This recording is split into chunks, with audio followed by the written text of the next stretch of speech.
Hello everyone, I'm Heather. Dewithon, okay, or Wales Readathon, if you will, for March is over. I know that it's April now, as bad as I am with time. But I didn't vlog as much as I said that I would, and I feel bad about it. I really should have done because it was a lovely month. So I think that we should do a little Dewithon recap vlog.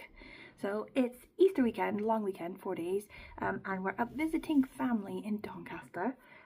So, you know, much to do. Also, I think that we should chat about books that I read for Dewithon. So I finished 3 Dewithon books since I last talked to you, and I think most of them were good. 2 of them were good, 1 was okay. But then I also finished 2 other non-Dewithon books, which I think that we should include because, you know, March wrap-up. Booktube, like, I feel like you should still know that those were good books, you know what I mean? But first of all, I think we should chat about something embarrassing that's happened to me. Again, okay, so the last video that I did for Dewithon was mortifying, okay, that week. It was terribly embarrassing, and I felt like you guys should know about it, because it's cathartic to get it out, okay? And also I felt like your responses to that really helped me through, okay? They were very honest and comforting, and I feel like it was good therapy for me, so I have another thing on my mind which has happened, and I think that we need to chat it through. Okay, so last Tuesday, I think it was last Tuesday, or was it Tuesday before? Anyway, it was Tuesday, okay, and I went to a drag show, and I know what you're gonna say, like, Heather, a drag show on a school night, okay, but it was at the new theatre, okay.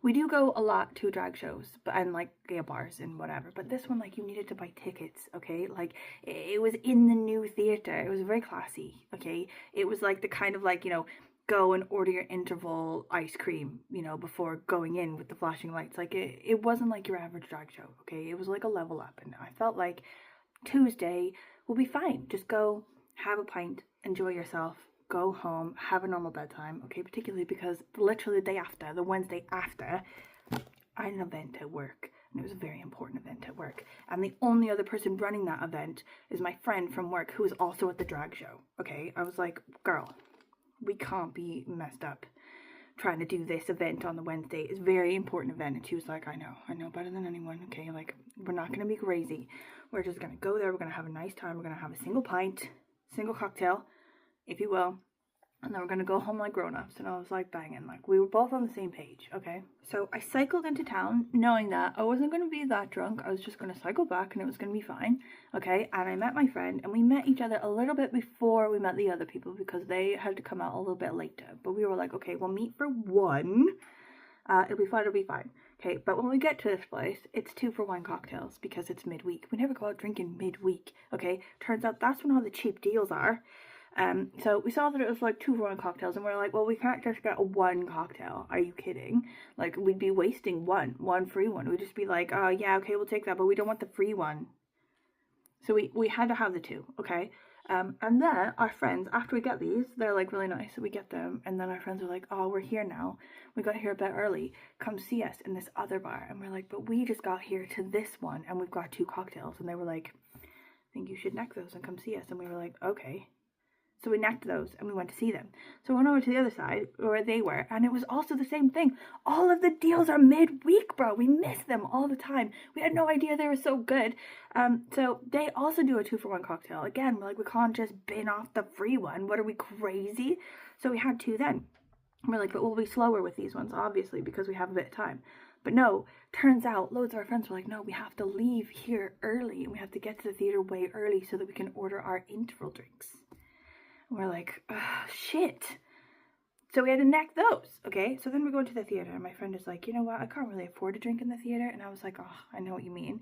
That's why I'm only going to have 1 drink in the theater that whole time. She was like, I respect your approach to this problem, okay? It's a good way to solve this problem. I'm going to go about it a different way. I'm going to get drinks from Tesco and put them in my pocket and then go in. And I was like, that sounds wrong. But I'm obviously going to do it too because that sounds like a really good money-saving measure, and I'm really for that. So we went into Tesco to get like those little tins, like little tinny, like little cans of like G&T and sort of stuff like that. Do you know what I mean? Like little cocktails in a can. But when we got there, next to those cans were buzz balls. Have you seen buzz balls? They're like little balls, little plastic balls of cocktail. Okay, and I was like, why are they blue? And my friend was like, no, I've heard about this company. It's owned by women. It's women owned. It's basically girl bosses just fighting the good fight to get these cocktails out to the world. She was like, I want to support this. I'm going to get 4.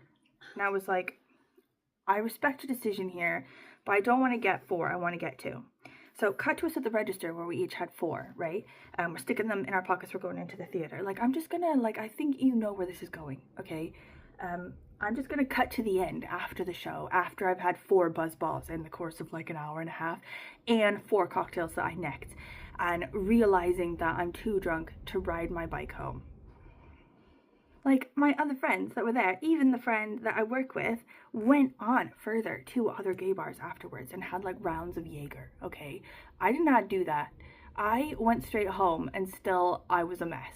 So at this point, I'm too drunk to cycle, okay? I can't ride the bike. I live about an hour's walk from town. Okay, when I'm cycling, it's like maybe 20 minutes, half an hour roughly. It's not too bad, okay? But walking should take a while. It's not obviously a choice I would have made for myself, walking all the way home from town, but I accidentally ended up in that situation because I'm stupid. Okay, so even though I wasn't riding the bike, I was just walking next to it, I still fell over, and I fell over slow-mo. Like, I was falling for ages, bro, falling over the top of the bike, like, oh, I'm falling, now I'm committed to the fall, now I'm still falling, falling for days. And when I did fall, all of the contents of my basket strewn across the road like a garage sale. Like, my phone, my headphones, my keys, my wallet, everything just strewn about the road. Okay, and it's at this point I'm trying to get up. Okay, my gravity's not shifting, and the end of my pants keeps getting stuck on my pedals, and I can't get up. Okay, it's at this point that I hear, Heather, are you okay? Nah, bro. No, I'm not okay. I'm very far from okay. And also, what fresh hell is this? Someone to view my disaster in the road on a Tuesday, drunk on a school night, accidentally after a drag show, as a grown-ass adult. Okay, like, first of all, this person, okay, thank God for them being there, honestly, okay, because they're probably the only reason I wasn't robbed blind, okay, my phone, my wallet, everything in the road, and people were walking by, okay, somebody could have just very easily sat down, yoink, picked that up, walked away, and I'd probably thank them. I'd have been like, I have no idea that you're taking my stuff, okay? So the presence of a sober dude in the road talking to me is probably just saved my whole life and my whole night, okay? So thank God for that guy, okay? But what I could have done without is someone being a witness to my disaster, okay? And it turns out it was a guy from the school, from my kid's school. Like, the one place left where I desperately want people to think I'm a grown-up. Okay, like, I've given up on all other realms of society and the world, and I've just accepted that no one's gonna think I'm a grown-up. Okay, but at the school, I still feel like it's important to pretend sometimes. Okay, and it's just killed it. It's completely dead now. That was the last place where someone thought I was a grown-up, and now it's over, okay? But it's fine. I'm not worried about it, okay? I was like, wow, dude, I'm so glad you're here. And the conversation that we had, I don't know what it was like, but I can't imagine that it was sophisticated. I imagine it was something like, are you okay? And then me going, oh, so great. Like, I was just been to a drag show, you know, and then him being like, that's great. And me being like, where are you coming from? And him being like, I'm coming from church. Which is a true story. That's where he was coming from. I was like, wow, dude, you're also in town at 10 p.m. on a Tuesday. Like, what about being in town at 10 p.m. on Tuesday? And he was like, yeah, something at my church is run over. Also, he's wearing a helmet and high-vis, and I'm pretty sure those clip-on shoes. Because guess who's a friggin' grown-up? That guy. That guy's a full-ass grown-up. Okay, like, I will say something, though, for myself and for my friend. We are grown-ups, okay, just in a very different sort of way. You would never have known that we were hungover at that event. Okay, we pulled that shit together. Like, I was looking at my friend, I was like, I'm so proud of you. I'm proud to be your friend. You are a beast. She's walking around, she was in charge, okay? She was girl bossing that shit, anticipating troubles, okay? Dealing with conflict, you know? Nothing about her said, I was out doing shots of Jaeger till 2 in the morning the night before this, okay? And me as well. I, was talking to people. I was lively. I was engaged, okay? Like, I gave great information. I was very, like, I was on top of it. I was on fire. You'd have never known, okay, that I was slow-mo falling in the road drunk the day before, okay? And it was only in those moments when we came together, the two of us, in a quiet moment, sort of let our faces remove their professionalism, look into each other's souls, and have like life regrets together, before quickly just putting it back on, like, what? Okay, now we're professional again. And that's some damn grown-ups for you, okay? That's some real ass, mature ass, girl boss women just pulling it together, okay? Accidentally drunk in town, but now killing it in the professional realm, okay? Like, I'm proud of us, honestly, to be fair. But yeah, so that dad definitely knows that I was pissed in the road, and I can't imagine he's told a lot of people, because he's a cool dude. But I mean, it's out there now. It could come out at any point. It's just gonna follow me as well, to the high school and to everywhere. That time, I was slow-mo falling over my bike, pissed in the road on a Tuesday.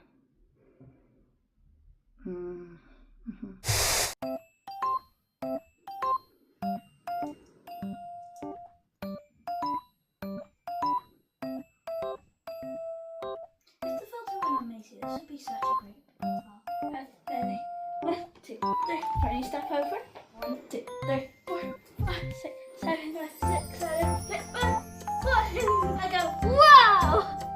And with the other hand, so I go like this. And I go, and then come out, arms. No. Remember. Did you like it? Okay, we've got a whole video for you. We're here at Grandma's house in Doncaster, and we've just been to Doncaster town, and we absolutely annihilated the place. In and out, killed it.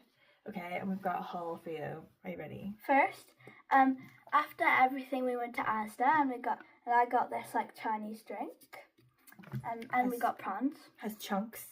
Like, if you love chunks in your drink, you're gonna love this, baddies. Okay, and we got this dog ice cube maker. Not to make ice cubes, but to do something we saw on TikTok, which is melt down crappy free crayons from Weatherspoons and make big dog crayons. Watch this space for amazing creative awesomeness. We'll show you when we've done them. Next, I got these flat pads from Primark. Yeah, they're yellow, kind of whitish yellow. That's it. Okay, we found banging cheap stationery, way cooler and way cheaper stationery than in Cardiff, because Cardiff is so expensive now. But we found this black card thing, okay, which I'm going to use for acrylic paint pens, but also to go with it, right, is this awesome thing that I've wanted forever, which corner punches. So you take the extreme edge of your paper and you turn it into a soft rounded edge. Unboxing! What? Okay, are you ready? This is gonna be wild. Oh my god, I'm so excited. Okay, ready? Okay. Imagine if this doesn't work. Don't jinx it, bro. Oh, it didn't work. It goes in like that, right? Oh. Hold on. What the fuck has happened there? It's like it's been chewed. Hold on. On the phone. I've done it! It's sideways. It's sideways. Okay, I've done it. Look at it. It looks the same. No, look, it's rounded. Let me see this. They look the same. Look how cute it is now. See?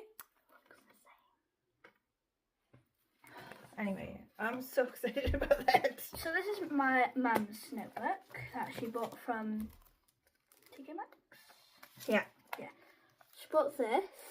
It's a notebook, and inside of it, it's got like, wait, one sec. On each page, it's got like a different frog pose. One sec. Okay.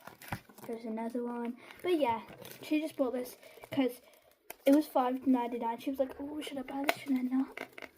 There's frogs. Look at the frog's feet. He's got 90s heels on. I love a frog in 90s heels. Okay, our TK Maxx stationery haul was mad, bro. I also got this one.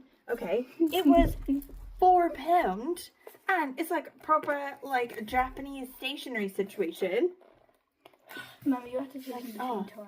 The cover's so lush. It smells so nice. Like, bro. And then you got another one. You got another one, you. No, we got two more. We got 2 more notebooks. We got 4 notebooks, bro. Like, it was just the day of notebooks. Like, the universe wanted us to have these today. I love notebooks like... Okay. I love notebooks like this. Where it has sardines in the middle. Okay. And all her notebooks are like £5. And this one was $3.99. So yeah. So yeah, sardines. Sardine gore. So in right now. So right now. So we saw this thing on Instagram where we like, it's like the sisterhood like travel journal. Like, Mum, you explain. Sisterhood of the Traveling Pants. You know it. Mum. They do Sisterhood of the Traveling notebooks now as a series, something to do on Instagram and TikTok, where you like make a notebook, you like put in loads of stuff like a check-in card and like an about me page and like decorate your own locker, okay, decorate your own window, and then you pass it round to other people in your group who are in the Sisterhood of the Traveling notebook. Yeah. Okay. And this is the notebook we're gonna do it, but we're gonna do another whole front page, okay? Collage, bro. It's so in right now. Collage. It smells so good. I've also got these. They're like little window stickers. So we can be like designer on window. We also like to watch videos at night that are like ASMR, where people stick stickers on things. That's the whole video. It's just people sticking stickers on things. And that's what we're gonna do. It still smells like your fart, I'm not gonna lie. I can't smell a notebook now. It's ruined. You ruined it. Okay, that's our haul. Thanks for watching. We'll have another haul for you tomorrow, probably because it's Easter break and we're here until Tuesday. And we're definitely gonna go to Doncaster Town again, probably for £1 flip-flops. Bye. Okay, we've reached boredom level 95. We've been messing with Snapchat filters for a very long time. I don't want to admit how long. And I feel like we need to talk about one of the books that I read for Dewithon. It's called In the Green Heart by Richard Lloyd Parry.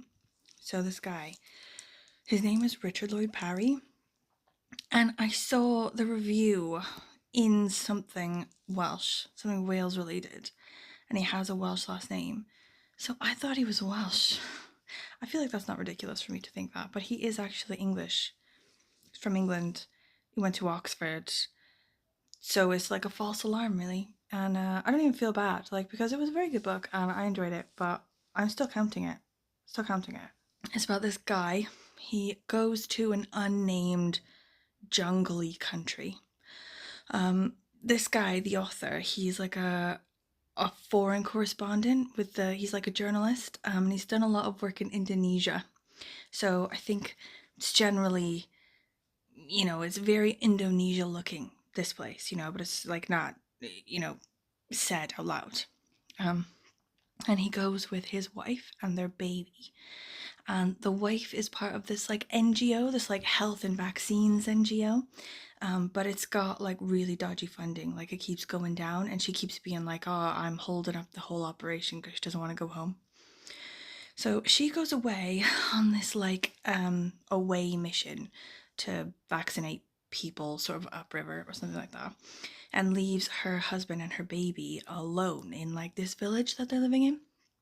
But his sort of like grasp of what's going on with like their culture and their language and everything is not good. It's not as good as hers, but he's like trying. Do you know what I mean? Anyway, he gets a visit from this like English guy or something, this like war correspondent sort of guy, who says to him, I know that you've been in this village a while and you don't know what's going on, but you're basically in a war zone now. Like there's been, regime change, and like America is like taking over things and like forcing other countries to take over, and like throwing people out and killing people and blah blah blah. and he's got like this disc or this like data memory card or something that has like proof of that. So anyway, cut to this guy and his baby daughter and a bunch of villagers in the jungles running from this sort of like massacre engine. Like their whole village was massacred. They're like running for their lives, and they have this data card, and that's why they're being pursued into the jungle. They're not just being allowed to escape the carnage. I'm gonna leave it there. Like I'm not gonna tell you any more that goes on because I feel like it would really spoil it. You know, like there's a lot going on in the jungle. Okay, there's a lot going on between the villagers and this guy. As well, you sort of hear the backstory about like the sort of government that was in place and like the government that sort of like comes to take over, and everyone is gross. Everyone, like even like people that should be lovely in it and are like painted really well, they like end up being gross. Like I think I really loved it for just like very honestly like 3D portrayal of characters. Like none of them get off scot-free without really gross flaws. As well, like it's obviously a theme of like continued like American colonialism, you know, like this sort of idea that I think we like to think that like, oh, colonialism is so 19th century, you know, but no, this is like modern colonialism. Even though they never say that this like big power is America, they just call it like the superpower, you know. But we know who it is. We know. We're on to Richard Lloyd Parry. But it was brilliant. I really enjoyed it. Like really sort of like a clever sort of like political backstory, stuff like that. As well, like the main character, like the dad, he does a lot of personal growth in himself, in his dadhood, in his manhoods, and being a character that lives in someone else's land, you know, like, I really enjoyed it. I think I went 4 stars with that one because a lot of the characters do end up sort of being like a bit cliche, you know, and sort of, I don't know, painted a bit like extra gross. Do you know what I mean? Like, would they really be like that obviously gross? You know, I think it's just sort of, I don't know, like a sort of panto version of a villain, you know? But anyway, 4 stars. Wait, where's my wine? Oh, great.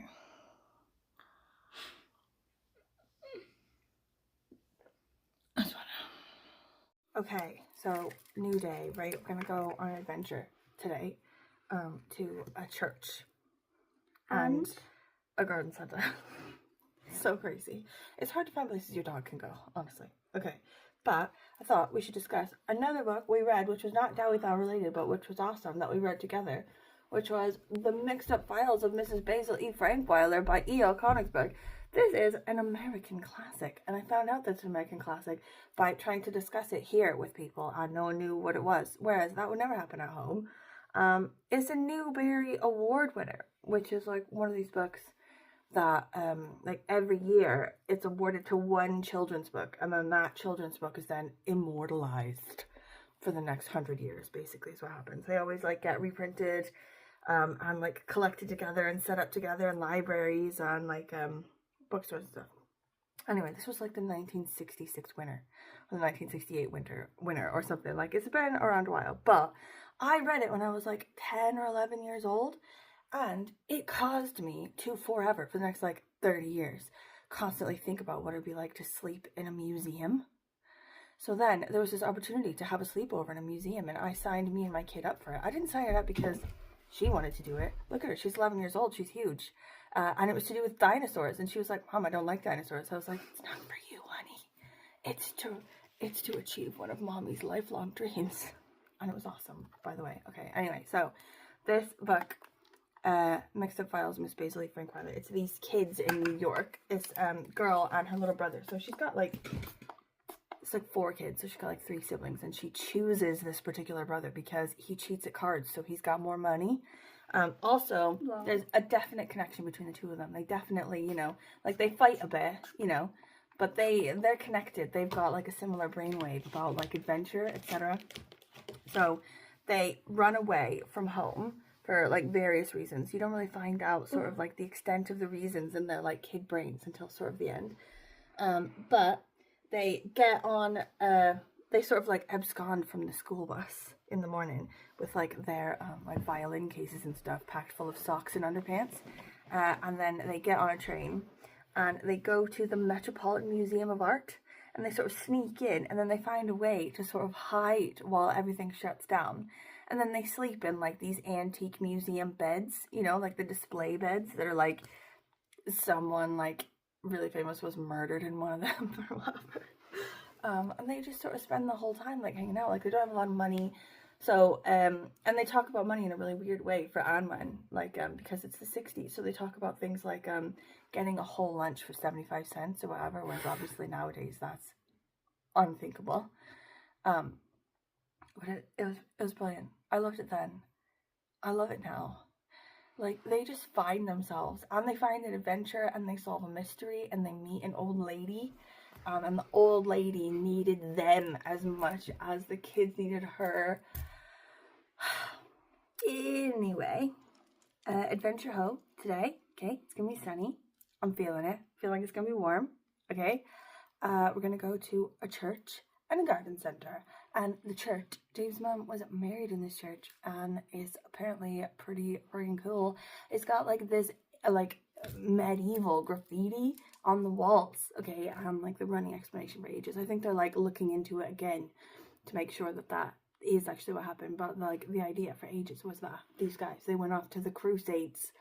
Okay, they like went off to fight for the Holy Land. Okay, or whatever in like 1300s. Okay, like there were loads of them when like was it like a bunch from like 1100s to like 1300s or whatever. So like any time in that point, they would mark when they went off. They'd mark a line into the wall. Okay, and then when they came back, they'd cross it. So you end up with a bunch of crosses and just single lines for the dudes that never made it back. Grim. And as well, there's like this weird face carved into the floor that they found, and they're like, what the hell is that? It looks like weirdly pagan. Love it. Garden center we're going to do because we're going to make a fairy garden, whether James wants us to or not. We have stolen some terracotta plants from James' mum, which James also is against. He's like, well, there's a petrol crisis and we're adding loads of weight to the car and we're going to haul it across England. We're still going to do it. And we got to get little plants for the fairy garden because every girl needs a project. Are you excited for the fairy garden? We're going to use the glue gun. It's going to be amazing.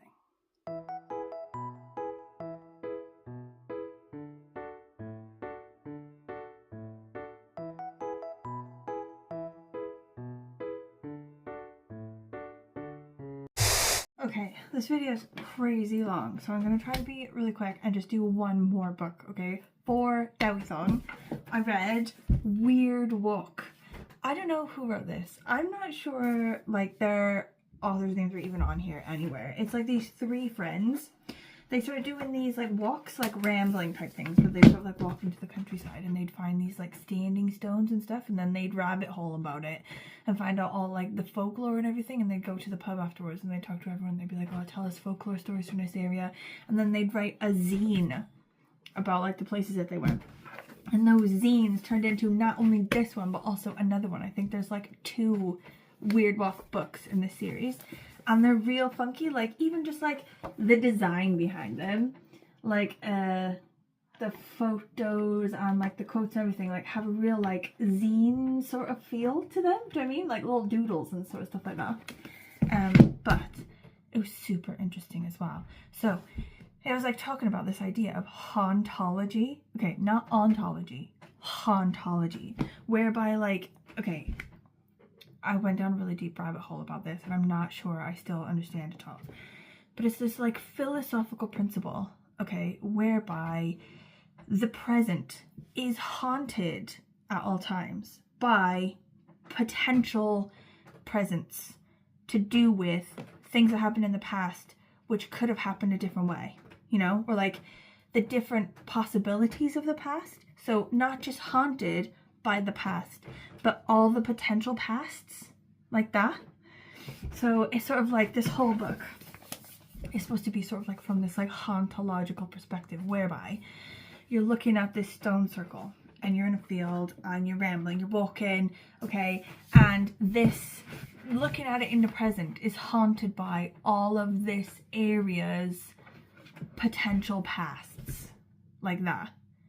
Anyway, sort of blew my mind there, and I'm loving it. Like, I tried to go on one of the things that's mentioned in Yorkshire, but we didn't get around to it because we were just in Yorkshire. But I read it for Dewithon because there's quite a few things in it which are in Wales, a lot of which I've been to, and some that I might go to this summer. I'm going to be in the area of one of them. I think I might make my kid go there. Okay, but there are also some in other parts of the UK, so there were like places in like England and Scotland and stuff like that as well. And I went to go to one in England, but we didn't get around to it. Anyway, the people who wrote this are ridiculously well read. Like, they spend an ass load of time thinking about like philosophical stuff and like new ideas and reading up on things and rabbit holing to F. Loads of the words that they used I had to look up, and then I had to rabbit hole about them. Okay, pareidolia. What's that, bro? I'm gonna tell you what it is now after I googled it. It's to do with seeing things in other things, like that guy who saw Jesus in his toast. Pareidolia. Okay, people who are walking and they look at trees and they see old ladies' faces in the bark of the trees. Pareidolia. And now, like, I do it all the time now. Since googling what pareidolia was, now I do it all the effing time, and I see, you know, just like a house thing inside a bunch of shapes, you know, like it'll be just like a bunch of shapes on a wall, like a pattern, and you'll be able to like, I'll be able to like see a house or whatever. It's blown my mind and changed my life, I think. Anyway, loved this one. I thought it was really good.